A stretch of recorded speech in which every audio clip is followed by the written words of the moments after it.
Welcome to Hard Talk. I'm Stephen Sacker. Imran Khan won power in Pakistan 2 years ago with a promise to root out corruption and take on the country's vested interests. So how's it going?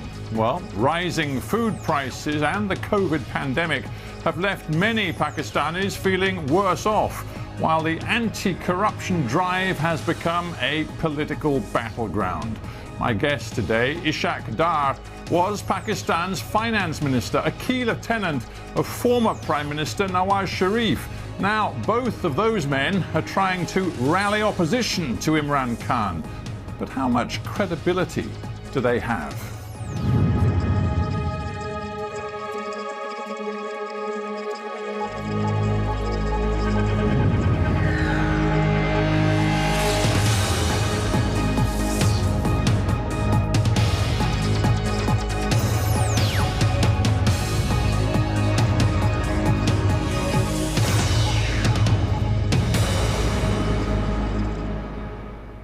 Ishaq Dar, welcome to Hard Talk. Thank you for inviting me. Let us begin with your personal status, your legal status. Sure. You are a wanted man in Pakistan. Are you here in London to escape the judicial process? Well, not really. I think you must be aware of the Pakistan history, that whenever in Pakistan over a period of 73 years, the corruption rhetoric has been used in the last few dictatorships, and the current one isn't different because this regime is known to be under a covert coup or a judicial martial law.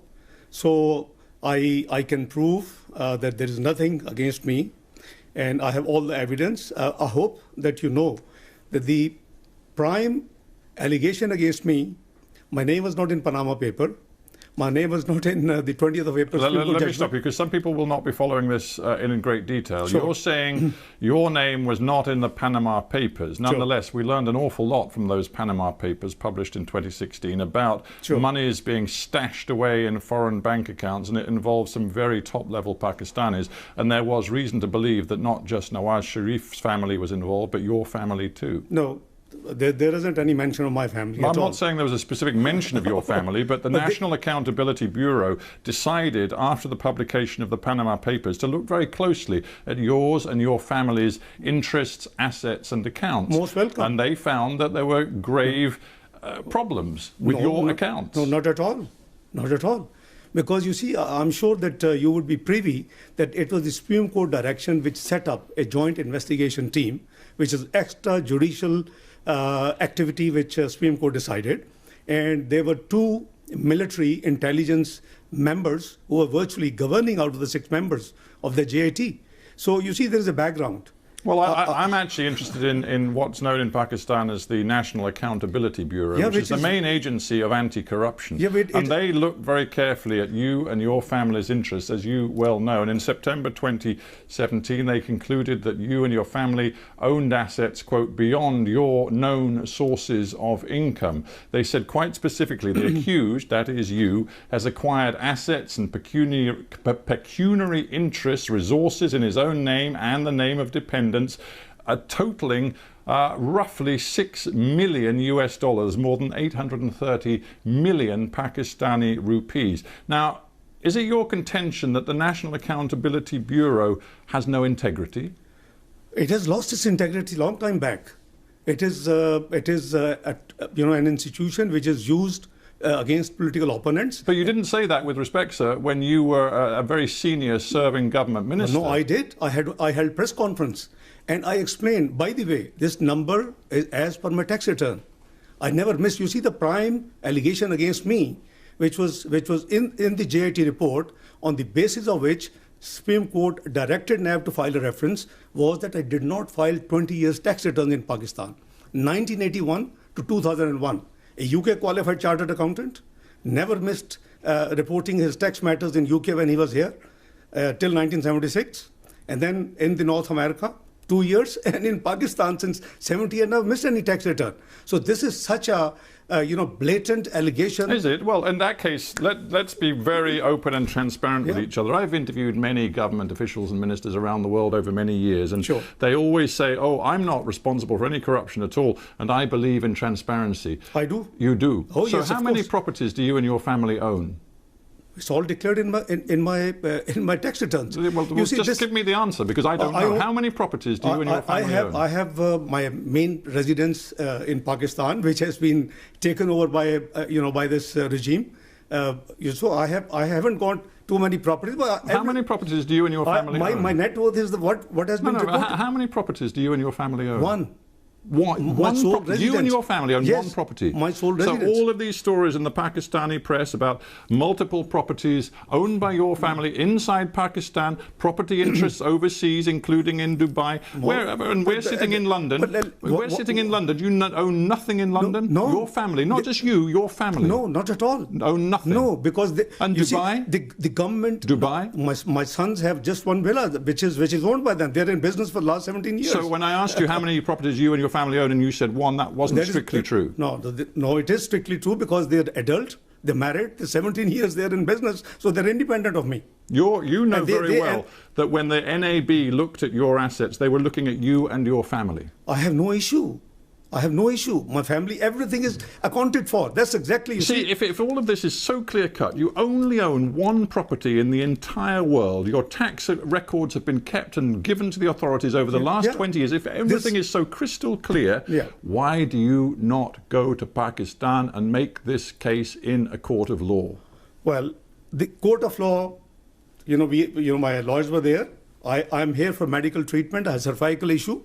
You've been here for what, best part of 3 years on this medical issue? Almost, yes, I am. Are you still really suffering? Yes, I am. And you couldn't possibly get back to Pakistan? Well, let's see what's happening in Pakistan. Where are the human rights? What's happening in NAB custody, where people have dozens of people have been killed, virtually. But sorry, you're saying that people being investigated by the NAB, the National Accountability Bureau, have been killed?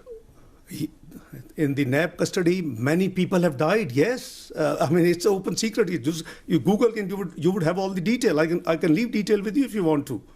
You see, this institution has been politically used against opponents. As I said, that I never missed a return. The premise of the entire thing, and whatever they say, my net worth is already, if it is documented in my tax return, and my tax return is not missing, so it is totally accounted for. So what is the issue? The issue is something different. Because Mr. Sharif was fighting for the civil supremacy, and I have always been fighting for the financial and fiscal discipline and transparency. Right, so you introduced the name Mr. Sharif, so I think we need to talk about Mr. Sharif as well as yourself, because Nawaz Sharif is also in London, also on medical grounds. He, manhandled by the NAB, in his custody. Manhandled, you say. Yeah. The truth is, Nawaz Sharif is a convicted criminal.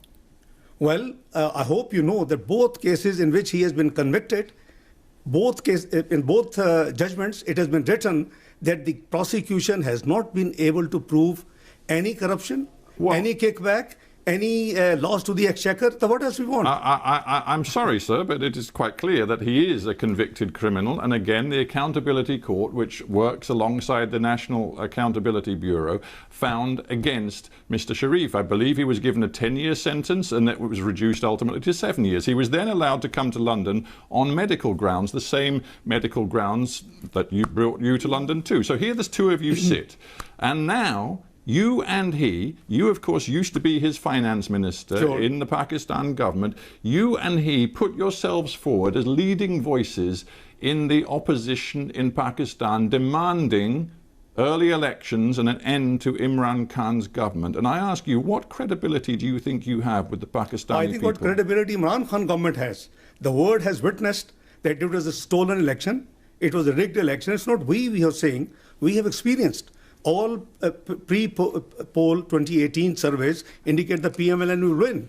But the observers, the Human Rights Commission of Pakistan, the dirtiest election.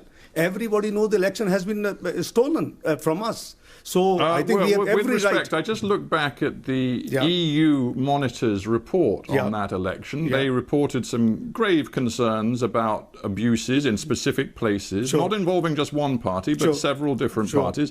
But the final and ultimate conclusion was that they believed the result was credible, that Imran Khan's election victory in 2018 was credible. That was the conclusion of the EU report. Then you haven't read all the reports. The Human Rights Commission of Pakistan. You can cherry pick the most negative. I'm telling you that the EU monitors, highly respected, independent monitors, looked at everything that happened in Pakistan, and they concluded that Imran Khan's victory was credible. No, Free and Fair Election Network, which is the global one. Do we have any question on their integrity? What do they report? I don't believe that there's ever been an election in Pakistan without some abuses where every single thing was conducted with freedom and integrity. That doesn't work in Pakistan. The truth is, Imran Khan has a democratic mandate. He's been in power for 2 years, and you are now saying to the Pakistani people he must be removed from office. Mr. Sarkar, this election has been stolen. It was a rigged election. There was a pre-poll rigging. Electables from our party were pushed to his party using the NAB. During the day, the results transmission system was choked off and was put off of hours. Our polling agents were expelled from the poll. I mean, Fafin has reported 35 seats were rigged and stolen. Otherwise, he would have never been in government. Well, your party chooses to say that. I would simply come back to Michael Gala, the chief of the EU monitoring team, who said overall, I think you have this to read the whole election result is credible. Well, this. You haven't read the whole report.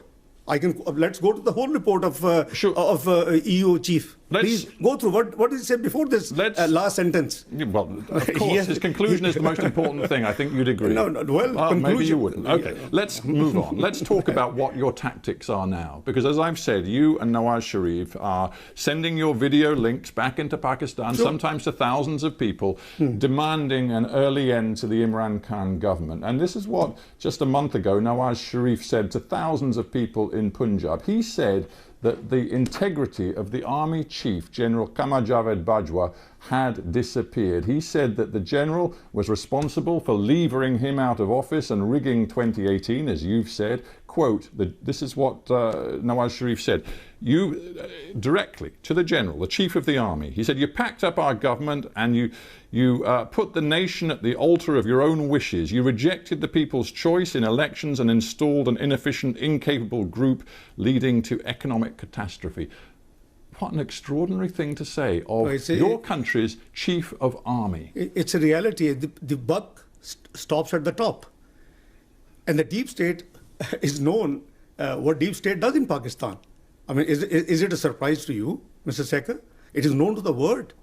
As Hillary Clinton the other day just gave an interview. And she said, what is deep state? Quoting Pakistan as an example. So please, we must be fair to analyze things. The election was stolen. It started off from Dawn leaks. Mr. Sharif has been struggling for the supremacy of democracy, for the supremacy of parliament, and I have been struggling for the fiscal and discipline and the transparency. Is it wrong? I mean, UK has been upholding the democracy and the democratic values. We would think that you would be supporting us. So let us be clear. You are saying that the Pakistani military, the army in particular, are subverting all democratic processes in your country. Is that what you're saying? This is the global reports. I mean, it's not... No, I want to be clear what you're saying. Because the Pakistani people will be listening to this interview, and you are condemning the military of your own country as subverting your democracy. It's not the military. I think we have to talk about the individuals. It's not all the entire institution. I think let's create a difference. It's the wish list. It's the plan of certain people who enforce in Pakistan martial law. So you're saying the army is led by General Bajwa, who, in yours and Nawaz Sharif's opinion, is entirely subverting democracy. Is that what you're saying? Well, I think I want to be clear. Let's re-articulate what we are saying. That if the elections were rigged, it is now established without any ray of doubt. So if the elections were rigged and somebody has been planned. It's not we. It is the Interior Minister of Pakistan gave a statement that if Mr. Sharif had not got problem with the deep state and the institutions, he would have been fourth-time Prime Minister. Why would he say it? So let me be clear. You're now alleging that this is entirely unacceptable when your erstwhile boss and your very close ally, Nawaz Sharif, was working hand in glove with Pakistan's military dictator, General Zia, for many years. And suddenly he's decided that the military and the way they interfere in politics in Pakistan is entirely unacceptable. What kind of hypocrisy is that? I disbelieve this analysis. Frankly speaking, I disagree with you. Well, what bit of what I've just said is wrong? Maybe evolution process. Evolution process. Yeah, because Oh, you mean because then he was in power and now he's out of power, so he's really angry with the army because they won't work with him. No, it's not the first time. It's the third time he was Prime Minister. And Imran Khan, own Interior Minister, tells the whole world that Mr. Sharif would have been fourth-time Prime Minister if he had not got trouble with the establishment. You see, Imran Khan may be unpopular in Pakistan now, but when he heard what Nawaz Sharif said last month at that rally, when he directly targeted the Chief of Army, Imran Khan said this. He said, how dare Nawaz Sharif point to the general and blame him for what is happening in Pakistan when for years Mr. Nawaz Sharif polished the boots of a former military dictator. When Imran Khan said that, I dare say he actually had a great deal of sympathy from many Pakistanis who know hypocrisy when they see it. I think you probably haven't seen his 21 clips, how he has been maligning the military army chief, the intelligence services of Pakistan, and not too long before, it's just last year when he was in the United States, he gave a statement that it is the ISI, our intelligence service, which actually was responsible for the Osama bin Laden and its killing, etc., etc. So I think when he was out of power, when he was in opposition, he had given 21 different statements at different times. He was known as Taliban Khan. I mean, I don't know. Are we talking or wish to discuss his performance and our performance? Are we here to talk whether it is a pure democracy or is it an anocracy? You and other opposition elements have created this Pakistan democratic movement. You want to deliver early elections and see Imran booted out of power, but many people, even in your own movement, are now backing away from this targeting of the Pakistani military. For example, Bilawal Bhutto said it was regrettable that Nawaz Sharif had named the military chief by name, and even Mr. Sharif's own daughter Mariam had to stress at great length that she was not anti-military. It sounds like Nawaz Sharif has overstepped the mark. I think there seems to be a confusion. Mr. Nawaz Sharif as Prime Minister or otherwise is not anti-military. Please, let's be very clear. He blames certain individuals, and as I said, the buck stops at the top. If the Dawn leaks were there, there's a huge history about that. I'm sure you will be privy to Dawn leaks. It relates to FATF, it relates to Pakistan going back to grey, which we brought out from grey and it was white. So I think, if Mr. Sharif talks of certain interventions which are against the oath, against the constitution of Pakistan, is something wrong? Let's talk about politics and your message to your own people. We know that Pakistani people are suffering right now. Food price inflation is soaring. COVID-19 is seeing a second surge in your country, creating real economic difficulties. There's going to be barely any growth in the Pakistan economy this year. In the midst of all of that, you are creating a new level of political instability, demanding that Imran call early elections, calling him illegitimate, banging on about the vote rigging, claiming that the army is really in power. Do you think that your approach is really helping the interests of the Pakistani people? I think you have to be neutral umpire, Mr. Sekhar, for a moment. 2014, we won the election 2013, massive majority, 2/3 almost. 2014, when Mr. Imran Khan comes to agitate for 4 constituencies rigged only, his claim, nobody spoke. Yeah, and Mr. Dar, you're going back now. You're going back 6 years, and I'm putting myself in the shoes of a Pakistani today who sees rising food prices, political instability, geopolitical instability, and he wonders whether the opposition sitting in London, yourself and Mr. Nawaz Sharif, really have the interests of ordinary Pakistani people at heart. We have interests of Pakistani people at heart, and that's why we are moving. This country had witnessed double revenue collection in our tenure of 5 years, lowest inflation, lowest interest rates, best performing stock market in the South Asia, most stable currency, highest GDP growth in 11 years, 5.8%. I mean, it's all music. Your Western, the institutions had all the praise. And what was the final report in 2016? PricewaterhouseCoopers, what did it say? Pakistan is going to join G20 by 2030. And we were striving to bring it even earlier.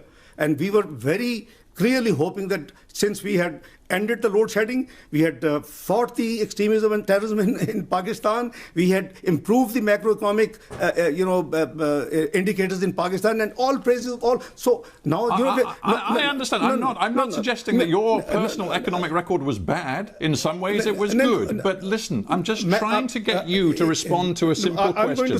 Pakistan is where it is today. But hang on. Imran Khan has a 5-year mandate. He won the election. Now you have a choice. You have a choice. You can wait to fight the next election if you choose to go home, frankly, but at the moment you're still in London. You can either fight at the ballot box during the next election, or you can try to undermine Imran Khan and his government from the sidelines, from here in London, and thereby create new economic and political instability. Is that the choice you've made? No, it's not a matter of political instability. It's a matter of incompetence. It's a matter of non-performance. It's a matter of ruining and grounding the economy of Pakistan in 2 years before Corona. Mind you, after 1952, Pakistan first time had seen negative GDP growth.